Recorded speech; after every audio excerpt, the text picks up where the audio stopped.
fidèles téléspectateurs ñu ngi ci actualité donc comme ni ngeen ko xamee Aliou Sow war ñu wax point yu important yi nga xamante ne moom la war a waxtaanee Sow la ñu bàyyi la nga jox. alors dañuy wax tey ci ñaari mbir principalement.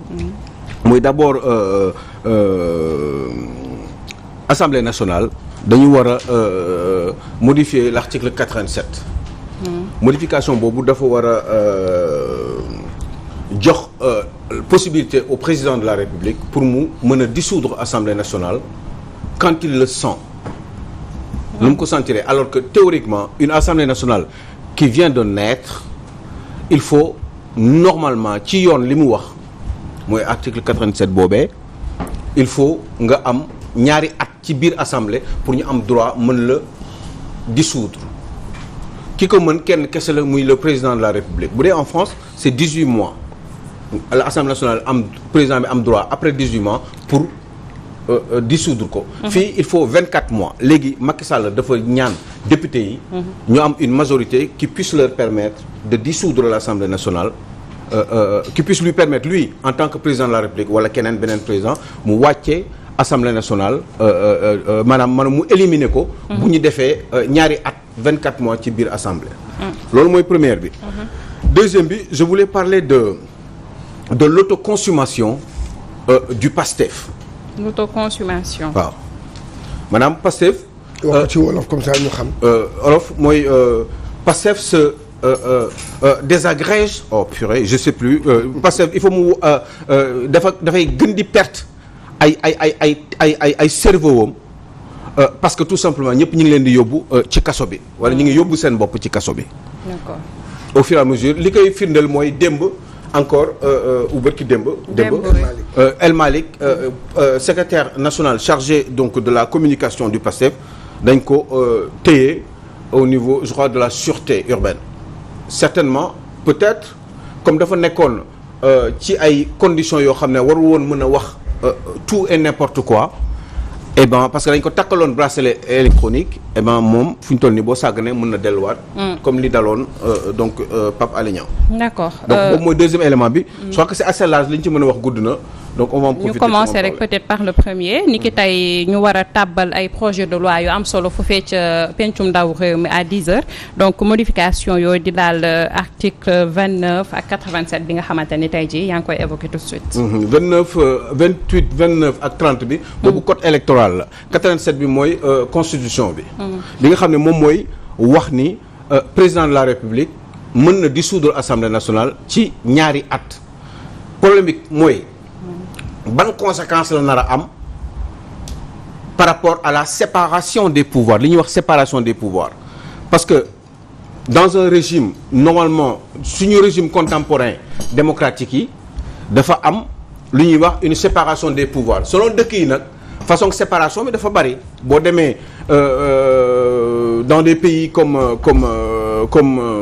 j'en sais rien l'Allemagne ou Israël par exemple ñoom seen séparation des pouvoirs dafa doon benn espèce u séparation bu xaw a bu dëgërul torop moi je l'appelle une séparation non rigide des pouvoirs maanaam exécutif bi day am toujours doole ci pouvoir judiciaire bi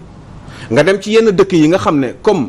aux États-Unis où nous avons véritablement un régime présidentiel te régime présidentiel boobu mooy li ñuy wax dëgg-dëgg régime présidentiel parce que foofu la juddoo foofu la soxee ko te loolu mooy dëgg-dëgg régime présidentiel li ñuy wax ni un régime présidentiel ce n'est pas un régime bi nga xam ne président bi dafa am doole ce n'est pas ça et comme dañ koy wax communément damay dégg ñu bari di ko wax ci réew mi naan Sénégal on est dans un régime présidentiel loolu moo tax président bi am doole nii ñu jox ko yenn doole yi ce n'est pas véritablement ça un véritable régime présidentiel mooy régime bi nga xam ne pouvoir yi nekk foofu surtout les deux principaux pouvoirs mooy pouvoir exécutif bi ak pouvoir législatif bi ñoom ku si nekk da ngay dund da ngay am sa liberté ak sa indépendance bi ñu lay falee ba bi ngay ba fi sa faline di jeexee maanaam jusqu'au terme de votre mandat kenn amul droit sëkkatal la y a pas de possibilité de dissolution et y a pas possibilité inversement que Assemblée nationale wala Parlement bi daaneel président de la République ñoom ñaar ñëpp ku si nekk da ngay obligé nekk ci sa nguur bu ñu la falee ba sa mandat di jeex alors que au Sénégal ce n'est pas ça on a ce qu'on appelle la possibilité suñu type de séparation des pouvoirs moo tax ma ne c'est pas rigide fële la rigide aux États-Unis mais fii c'est pas rigide parce que vous avez vous pouvez être élu yow mun nañ la fal yow député Assemblée nationale benn waay ñëw ñu wax ko président de la République nekk chef de l'État nekk patron de l'exécutif mu daaneel Assemblée nationale par la voie de la dissolution mais dissolution boobu dafa am lu ko encadré mooy dañu ne Assemblée nationale boobu muy pouvoir législatif bi sangam biñ ko falee ba muy am ñaari at donte juróomi at lañ ko fal ba muy am ñaari at kenn amul droit laal ko maanaam sëqatal ko wala éliminer ko wala dissoudre ko pour organiser waat ay élections ñoom mënuñu ko def patron exécutif bi président bi mënu ko def ci ñaari at yi njëkk yi ce n'est pas possible léegi nag loolu la ñu bëgg a wàññi changé waat ko dindi ko. mais là selon toi Aliou Sow lan moo war a motiver modification yi nga xamante ne tey jii war nañ koo amal d'habitude dañuy wax que la loi elle est impersonnelle et générale mais on a l'impression que c'est le contraire qui se produit actuellement au Sénégal. li war foofu mooy je pense que ni bu ñu ko defee c'est parce que dafa am loo xam ne dafa jóge woon ci dialogue national bi xëy na peut-être Macky Sall président de la République bëgg ko régler avant muy dem lan la loolu mooy dañu gis ni tey Assemblée nationale bi nga xam ne fal nañ ko en septembre il y a 1 an et demi septembre ba bii passé nii la def 1 an donc septembre bi jàll na octobre novembre décembre janvier février mars avril mai ba ñu nekk tey juin ak juillet. 10 mois. 10 mois la def. léegi Assemblée nationale boobu kenn mënu ko daaneel tant que deful ñaari at te bu ñu defee ay élections présidentielles ba pare bu ñu defee élection présidentielle ba pare ak bu ñu defee quelques jours bu defee quelques weer après ca septembre ba ca topp Assemblée nationale bi bu defee septembre bii di ñëw xam nga léegi def na ay 13 mois septembre bii la def 1 an octobre novembre te fan période lañu nekk nii. ñu ngi juillet. ñu ngi juillet léegi il faut que septembre bii di ñëw lay président di am droit dissoudre ko Assemblée nationale boobu te xam nañ ni élection présidentielle yii di ñëw après président boobu di gagner il faut que mu wut ay majorité donc il faut que moment boobu mu dissoudre Assemblée nationale léegi nag Macky Sall nee na moom dafa xalaat ni il faut que ñu booleendoo léegi élection présidentielle yi ak élection législative ñuy àndandoo maanaam bu ñuy def ay élection buy président bi di mandat am di jeex mandat Assemblée nationale bi aussi di jeex en même temps pour ñu tolloole ko. kon léegi nag pour éviter di def ñaari élection di def comment dire dépenser de l'argent lu bari. loolu la wax. waaw. loolu la wax que day jël nag ñoom ñaar. boole leen bokk ñoom ñaari boole loolu moo tax mu def lii. waaw pour boole ko pour que buy élection présidentielle di am. ñu booleendoo dañuy defandoo élection présidentielle. ak booy fal da ngay fal président bi falaale say député en même temps. pour mu tolloo mais Aliou Sow pour éviter ñaari élection quoi. dépense yi ngay wax nii sax déjà kon maanaam élection législative yi ñu weesu xaalis bi ñu ci dépensé énergie bi ñu ci dépensé sénégalais yi booloo def benn say voté maanaam seen vote bi ñu defoon moom la le président Sall tey jii bëgg a neenal et puis li nga xamante ne dépensé nañ ko ci élection yooyu yëpp kon maanaam day nul quoi dañuy jàllaat ci leneen. askan bi tabb aussi moom baatam tey jii day nul du jëriñati dara. mais du nul parce que tout simplement li tax mënul nul mooy ñoom ñi ngi continuer di liggéey seen liggéey sauf que yoon légalement moom moom président am na droit dissoudre assemblée nationale te buñ ko voté dootul nekkati ñaari at assemblée nationale mënul nekk ñaari at léegi à tout moment wala ñoom ñooy xawal ban période moo leen neex au moins sax 12 mois at pour ñu mën ko dissoudre mais boo gisee mu demander loolu c'est pour que mu jox ko possibilité moom balaa moo dem. que bu ko dissoudre dina ko mën a booleek élection présidentielle yi ba nga xam ne léegi Sénégal kenn dootu fi defati élection tey présidentielle tey nga toogaat at defaat beneen élection di dépenser beaucoup d'argent ak élection li mu boolee lépp ci coono ci perte loo temps administration bi ci perte loo aussi beaucoup d'argent ci ay élections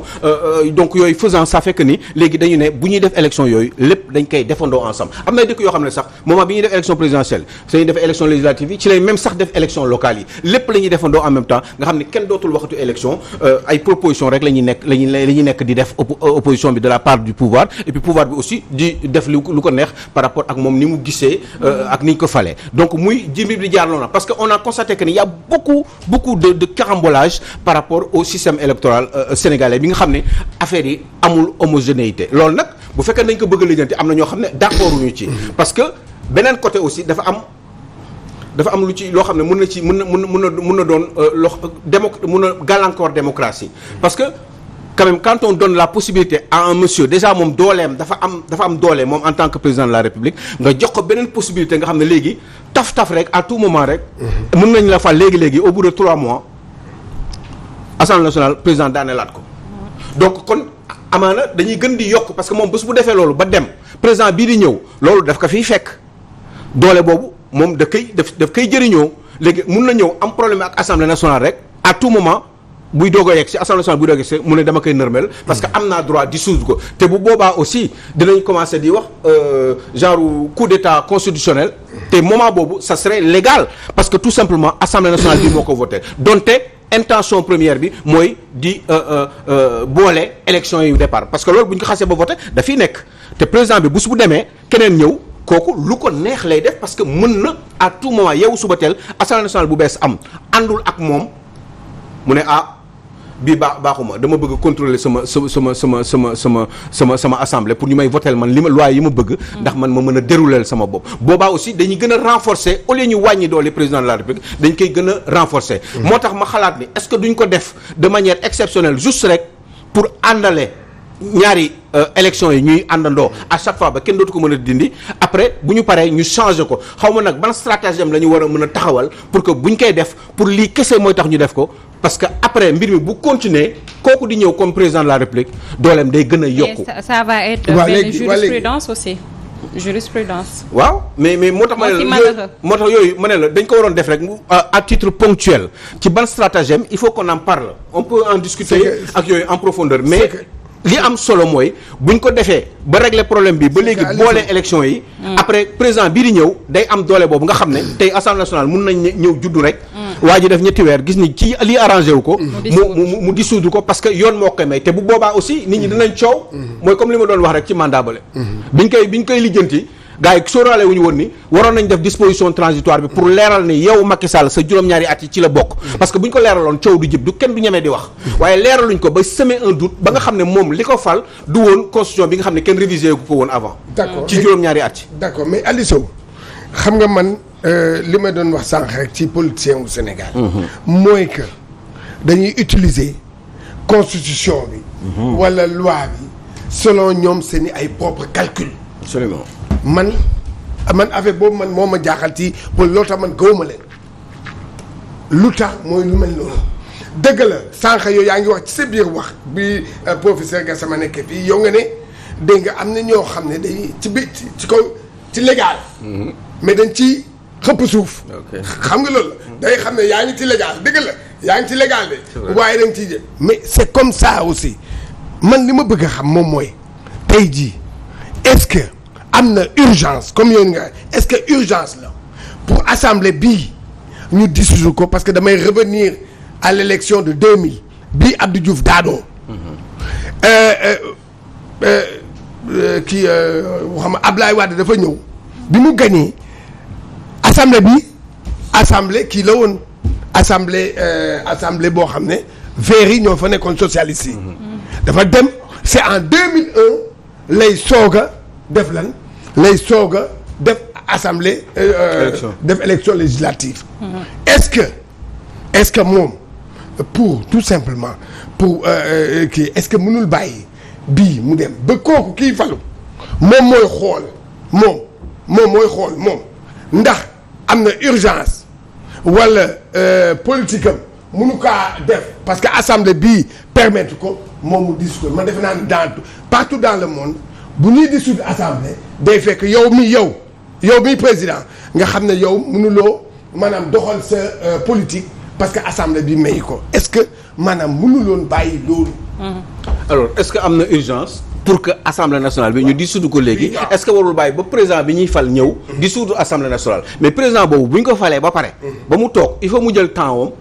pour xool ban type d'assemblée nationale boobu mu yor noonu coloration boobu est-ce que baax na par rapport ak politique bi mu bëgg dérouler te forcément dina am problème parce que du ko mën il faut que mu dissoudre ko léegi temps bi mu koy dissoudre ak temps bi ñuy falee calendrier yi dootul bokkati. mais au moins dina am 2 ans bi nga xam ne mooy yoon. 2 ans. 2 ans assemblée bi dina ko fekk mu am 2 ans comme ça mu mën a am temps dissoudre ko bu boobaa est-ce que spéculation yi dina. mais boobaa li ñuy xeex du mën a nekk parce que li ñu bëgg mu nekk te man ma xalaat ni c'est une bonne idée mooy bu ñuy fal léegi ñuy falandoo président de la République ak assemblée nationale maanaam député yi au même moment nga xam ne bu élection amaatee même chose bi lay doon waaye bu ñu bàyyee loolu dootul nekkati noonu ça kon li en fait li tax man ma bëgg ñu def loolu. dootul nekkati puisque de toute façon loolu mooy continuer ba tey ndax bu ñu falee président de la république après dañuy toogaat benn diir pour falaat député yi te loolu man pour man du xalaat bu baax ndax dafa war a nekk ensemble ndax de toute façon un président de la république normalement il est obligé d'avoir une majorité à l'Assemblée nationale bu ñu ko falee pour mu gouverner parce que booy xool architecture réew mi ni mu demee parce que dañu ne c'est le président de la République ici au Sénégal qui donc définit la politique de la nation mais bu koy définir dafa am ko ñoo xam ne ay député la ñu nekk Assemblée nationale ñoom ñoo war a ànd ak moom ci falin boobu ci définition politique boobu pour valider ko wala ñu bañ ko valider donc contradiction ak tiraillement warul am ndax il faut que ñu jox ko majorité ba pare président boobu bu fekkee ne dafa am une vraie Assemblée nationale bu boobaa il ne pourrait pas se permettre de faire ce qu'il veut léegi nag li am solo mooy ñuy demandoo ensemble parce que d'abord on va gagner beaucoup d'argent et comme ni ñuy wax aussi beaucoup de temps et encore davantage gagner d'argent parce que quand on gagne encore plus de temps on gagne plus d'argent donc dañuy éviter ñuy def ay dépenses yoo xam ne ñaari yoon lay doon booy dem fal yi da ngay fal sa président bu la neexee nga fal Cheikh Diane Gomis après nga retourner fara Ndeye Comba. mais li coach wax ban urgence moo ci nekk est-ce que yëf yi amul benn lees waxul ci biir. mais parce que après bu fekkee ni fal nañu président de la République ba pare loolu mooy urgence bi en réalité bu fekkee ni fal nañu président de la République ba pare. ñu bàyyi affaire bi dem. non je veux dire ñu prévoir ko pour yeneen élection présidentielle mu nekk un projet boo xamante ne dinañ ko fi teg mais du nekk loo xam ne daar dañ ko war a def parce que comme li ma wax léegi est-ce que yëf yi amul beneen lees waxul c'est-à-dire waxtaan nañ tënk nañ dialogue nañ après il faut ñu mettre en exergue li ñu waxtaanee est-ce que loolu aussi duñ ci bàyyi xel. par rapport ak projet yi ñu war a xam nga président bu bees bi bu ñëwee ba pare ba taxaw moom bu dafa nar a dissoudre assemblée parce que assemblée nationale bi du yegg assemblée nationale mënul dem ba 5 ans yi mët président bu bees bi di ñëw il faut que mu dissoudre assemblée nationale. ça dépend. non da nga dissoudre. non mais au moins dina dem ba 2 ans en fait. mais lii nii juddu tey ñu yàq la tey. d'accord bon man damay wax ça dépend xam nga dama wax ça dépend parce que damay jàpp ni exemple tey jii je ne sais pas xaw ma lu am mais dañuy wax rek dégg nga suñu xalaat dañuy indi rek tey jii maanaam ñu dem élection. ñi maanaam parti présidentiel bi gagné waat xam nga ñoom ñoo quel que soit. gagné di suur. même bu dee benn sax mais ñoom ñoo. non da ngeen di suur. waaw non attends non wax dëgg ma dama ne même bu dee benn sax ñoom ñoo majorité bu dee benn ñoom ñoo majorité. léegi nag kooku mun na ne non man doo dem non exemple non. d'accord yaa ngi may wax mais non mun na ko def mën na ko def parce que mooy majorité mën na ko def. xam nga mën na ko parce que majorité la xam nga am ñoo xam ne mën nañ ne non assemblée bii tiitalu ma jaaxalu ma. man xaaral le na man ma dem man bàyyi ko ba mu jeexal loolu laay wax. xam loolu mën na am tamit. waaw bon te beneen affaire boo xam ne am na ci tamit. il faut ma tontu la fa de. waaw dégg tontu. gis nga un président de la république. bu nekkee bu ñu ko falee. moom dafa soxla une majorité confortable Macky Sall confortable même bu amoon beneen président de la république bu xam ne sax président boo xam ne Macky Sall moo ko choisir. ñu fal ko. kooku il faut mu dissoudre Assemblée nationale parce que majorité confortable boobu il faut nga am ko ndax lii neexul président de la république dans notre type de régime que nous avons au Sénégal neexu ko il faut que mu bu doon opposition bi aussi bu ñëwee keneen ñëw dafay dissoudre Assemblée nationale par force amul jiixi jaaxa Assemblée nationale bii dinañ ko dissoudre ou Macky Sall moo koy def avant muy dem ou alors dañ koy def après Macky Sall parce que président bu bees boobu moo koy def. ak fu mu mënti jógee nag non xam mais boo xaaree ba mu ñëw xam nga foofu laay expliquer pour ñu comprendre c'est que bu xaaree ba mu ñëw moom. léegi date yi dootul bokkati élection la kon li ñu bëgg di changer ci réew mi maanaam di am ñaari élection di si dépenser xaalis. loolu dootul du amati parce que moment boobu ñuy def noonu genre allez mars 2024. Cheikh Diane Gomis élu président de la République nii quoi ci situation bi nii Cheikh Diane Gomis bu nekkee président dina am 3 ans yoo xam ne ou day muñ mu liggéey ak parlement boobu nekk foofu ou alors mu dissoudre ko pour am une majorité mais majorité confortable boo xam ne wóor na ko ni ñii ay nitam lañu projet bu mu indi pour dérouler sa politique pour définir sa politique bu ko indee dinañ ko fal loolu du ko mën a am ci coloration assemblée nationale bii nekk nii muy même bu doon Khalifa Sall sax moo nekk président de la République wala Ousmane Sonko nekk président de la République dañuy dissoudre assemblée nationale par force. Tout simplement parce que ñoom ils ont besoin d'une majorité confortable bu leen di permettre ñu dérouler tranquillement ak ay nit ñoo xam ne ay députés ñoo xam ne am nañ confiance ci ñoom. loolu nag pour nga am ko il faut nga dissoudre demande peuple bi te en général habituellement quand on bu ñu falee président de la République. toujours sax président boobu bu ñuy doog a fal xool leen ko rek dans l'histoire politique du Sénégal même en France bu ñu falee président de la République toujours président boobu day am dégg nga rek. non Aliou Sow day am majorité bu bees déet non attends non Aliou Sow dëgg la li nga wax dëgg la am na fi amaat fi am na dans le monde ñu ngi suivre actualité xam nañ ne loolu day am da ngay gis président bu ñëwee automatiquement bu tax mu xam ne que assemblée bi favorable ko bu tax mu dissoudre ko loolu xam nañ ko waaye dama ne man sama problème moom mooy que waa yow 7 mois wala 6 mois moo la dese waa léegi yow doo bàyyi kii di ñëw moom moo xam mbootam moom moo xam kiyam mu xool ndax lii baax na wala baaxul. mais Cheikh Diango li ngay wax c'est extraordinaire mais yow yaay ne président de la République bu ñu fal moom pour mu dérouler ba jusqu'au 2 avril 2024 nga ne ko yow mu bàyyi moom li mu bëgg a def moom ci réew mi moom ñu fal ko de ba diiram des encore juróom benni weer même bu desoon ñetti fan bu ko neexee mu jël ay décision yow lu tax yow yaa koy wax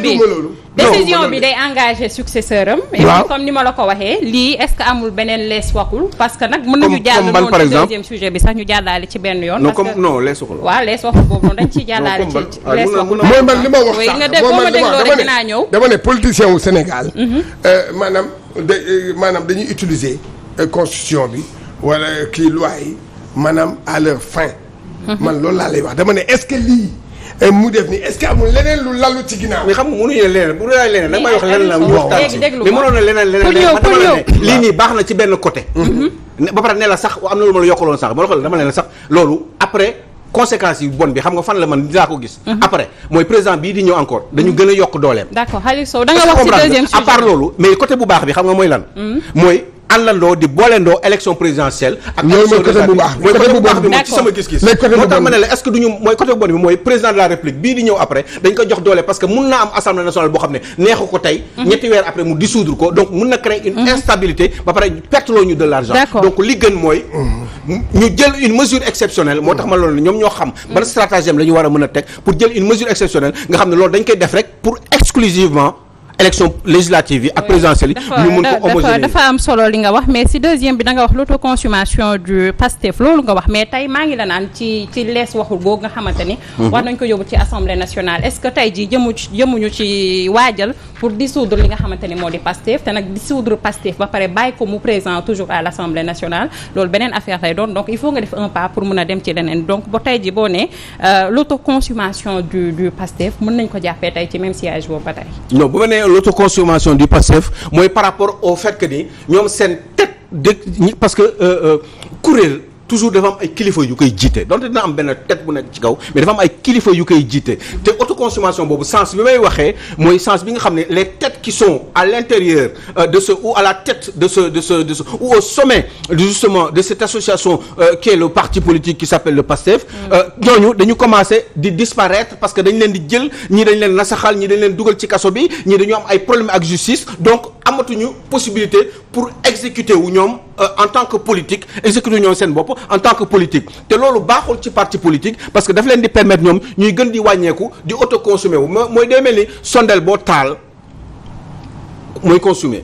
sondeel boo taal sondeel bi di fay di wàññeeku da ngay gis sondeel bi au départ dafa taxaw dafa jub dafa mag mais sondeel bi day plus ñuy dem plus sondeel bi di gën di fay di gën di wàññeeku ngay gis sondeel baa ngi yegg ba des fois sondeel bi day yegg ba ci suufu kii bi fi nga ko teg ba après dafay fay définitivement est-ce que risque boobu amul moo tax ma ne autoconsommation parce que ñi nga xam ne ñoom ñoo téye Pastef ci kaw ñi ngi continuer chaque fois di am problème j'ai pensé à ces têtes de pont qui sont au niveau du Pastef tels que ñoom Birame Souleye Diop Bassirou Diomaye Faye ñoom Fadilou Keïta le maire de Keur Massar Bilal Diatta et puis d'autres personnes qui sont justement à la tête du Pastef tel que ce monsieur qui gère la communication nga xam ne communication dafa am solo donc ci parti politique donc forcément donc loolu da leen di poser un problème et ça les empêche de faire le travail normalement parce que ay njiit booy seet sax même dans les vrais régimes de dictateurs dans les vrais régimes de terreur booy xool bu ñuy éliminer bu ñu bëggee rey un parti politique tête de pont yi la ñuy am na ñoo xam ne dañuy exécuter am na ñoo xam ne dañuy faire disparaître am na ñoo xam ne dañuy accuser à tort am na ñoo xam ne dañuy profiter ci ay situations pour daaneel ñooñu ci seen i jëfin wala ci seen i doxalin donc forcément lii bu continuer ñi war a jiite Pastef yëpp les vraies têtes donc da leen di empêcher que Pastef mu avancer Pastef muy liggéey Pastef mu continuer di gën di taxaw comme ni mu jógee au départ jusqu'à maintenant donc yooyu moo tax ma wax autoconsommation parce que kiy diriger ñiy jiitu il faut que ñuy continuer di dérouler ñeneen ñi topp seen ginnaaw mais ñooñu bu ñu fi continuer di manquer alors que le temps de la politique mi ngi continuer di dem au jour le jour par rapport au calendrier électoral liggéey bi ñu war a def continuer ko pour atteindre le objectif maanaam yegg ci nguur liggéey boobu dootul mën a continuer te day compliqué moo tax ma poser la question est-ce que ñoom du ñu war di def attention pour mën a éviter à moins que et je crois que je peux m'en douter ñu am ay nit ñoo xam ne ay cadres invisibles ñoo xam ne kenn gisagu leen ñu nekk ci biir ñoo xam ne ils peuvent prendre la relève pour continuer à faire gérer justement leur façon de faire la politique. mi ngi noonu mais ñu ngi continuer di leen jàpp ñoom ñëpp. ñu ngi continuer di leen jàpp mais terewul aura bi ñu war a am. ba tey non attends non c'est que man waxuma ay man maa wax loolu. non man waxuma ay affaire aura. man maa wax loolu. laisse-moi terminer. waaw je disais ñoom ñu ngi continuer di leen jàpp mais élection yi ñu dem ñoom ñooy jël paie bu ñu xoolee sondage yi ñoom ñooy nekk ci kaw ba tey ji est-ce que tey injustice bi nga xamante ne moom la ñuy wax depuis lors ni que Sénégal amul état de droit lii du ko dëggal un parti politique boo xamante ne ñi nga xamante ne dañoo nekk ci tête bi yëpp jamono ji pratiquement ils sont tous en prison seeni militants aussi 700 militants tey ji ñu jàpp leen est-ce que loolu du loolu la ñu war a poser waat sur la table. Ça dépend rek ci ban position nga nekkee bon quand tu es opposant forcément tu parles d'injustice quand tu es au pouvoir tu parles de droit ñi nekkoon ma jox la exemple kii Ngom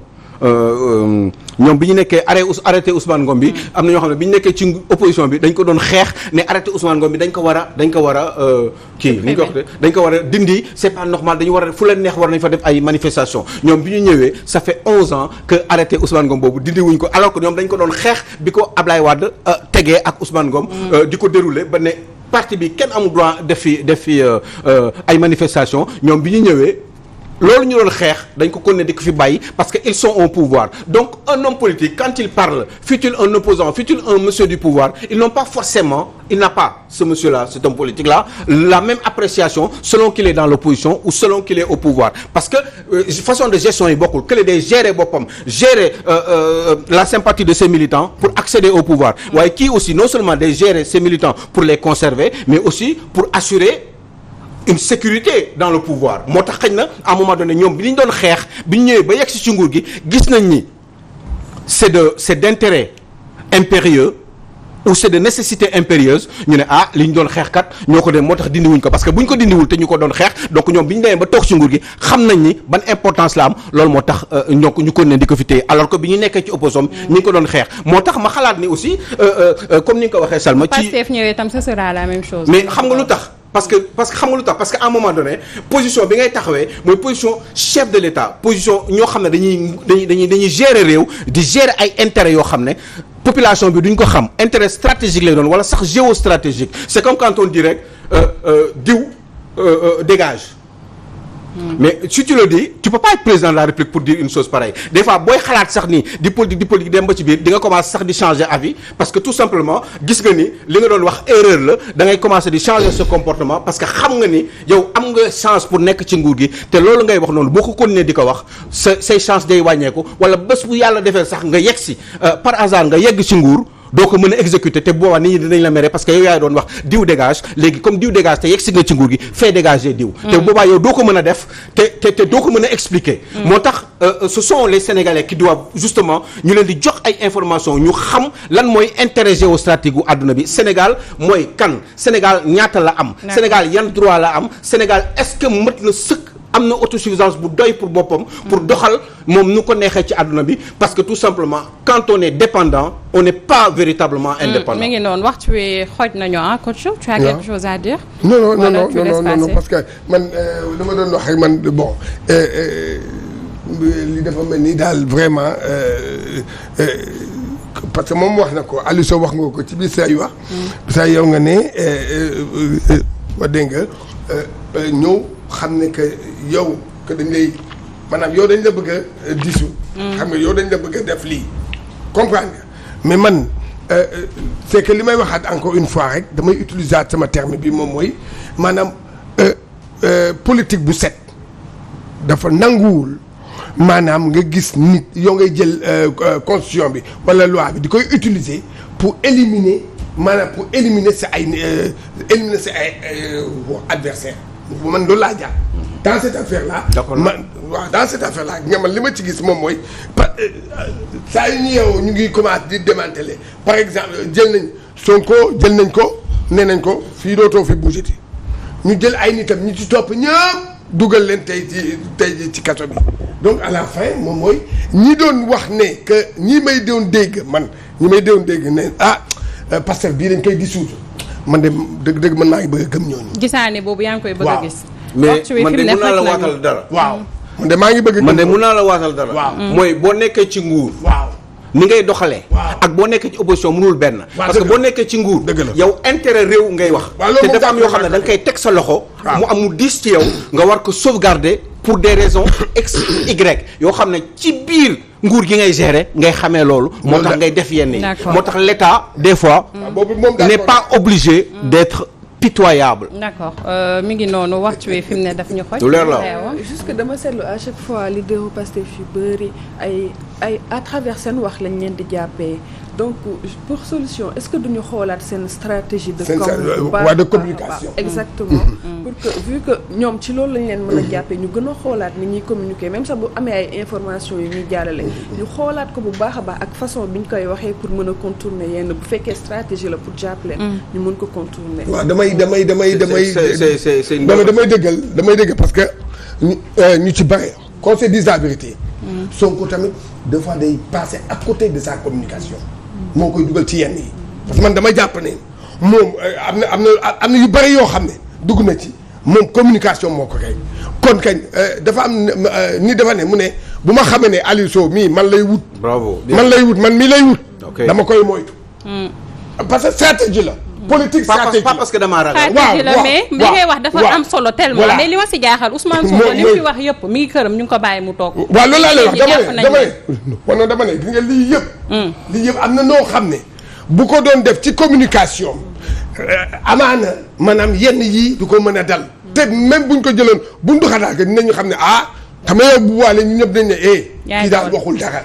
mais c'est que ay waxam. ak ay waxu ay nitam di wax ay yenn wax. yooyu moo leen di dugal il faut ñu xoolaat ñoom tamit parce que tey jii ils sont appelés à diriger ce pays là. te un jour. waaw ñoom te dëkk bi voilà te dëkk bi boobaa beneen attitude la ñuy am. voilà loolu la xam nga dëkk bi yow da nga jàpp ne man damay politique. xam nga man dama jàpp ne sport laay def. man du ma mës a politique. bon mais kii di politique moom nee na ëllëg dama bëgg a jiite réew mi. oui ku bëgg a jiite réew mi nag. am na ay kàddu yoo xam ne moom ngay def loolu moo tax ñu ne la. exemple ñoom Tanor. ay temps ministre Senghor yi ak ministre Abdou Diouf yi. ni ñu daan waxee ni ñu daan communiquer loolu la. mais li ma si jaaxal coach ak malgré tout ce qu'il a dit il est toujours chez lui lan moo tax demuñu ko ne coppet yóbbu ci kaso bi quand li mu waxuwul. def nga lu deful wax nga lu waxul mais nee nañ la coppet jële la sa tournée ba nga doon def yóbbu sa kër. waaye n'est pas lii inquiété prison la de. ah waaw mais nañ ko yóbbu kaso. la loi elle est impersonnelle. na dal ñëpp fu mu war a dal na la dal. buñ la bàyyi parce que am na yeneen contexte yu ñu ciy sóoraale après. mais il faut juste xam ni l'État il n'y a pas de solution au sommet de l'État. L'État du mbir boo xam ne dafa figé. parce que dafa dépendre ci aléa yu bari. quelqu'un comme El Hadj Malick Ndiaye bu fekkee ne da nga nekk politique xam ne sa gars yi ñu ngi leen di créer. yow ñu jox la bracelet électronique. waroo taxaw nga ne préparer leen seeni cocktail molotov. loolu boo ko waxee nee nañ du moom. en tout cas nañ ci gëstuwaat bu baax. mu ne nee nañ du moom. audio boobu noonu nee nañ kii s'est déplacé dem fu mu warul woon dem alors que dafa am bracelet nañ ci gëstu bu baax. waaw bu fekkee ne yooyu la bu ñu la waxee déplacé wul. dans l'hypothèse où c'est pas vrai mais bu fekkee ne déplacé wul dañ la wax bul déplacé wu. te xam nga ne yow si biti nga gën a mën a liggéeyal sa parti. oui bul déplacé wu. c'est important ñu gëstuwaat rek ci motif yi tax ñu jàpp ko moom mi nga xamante ni moo di El Malick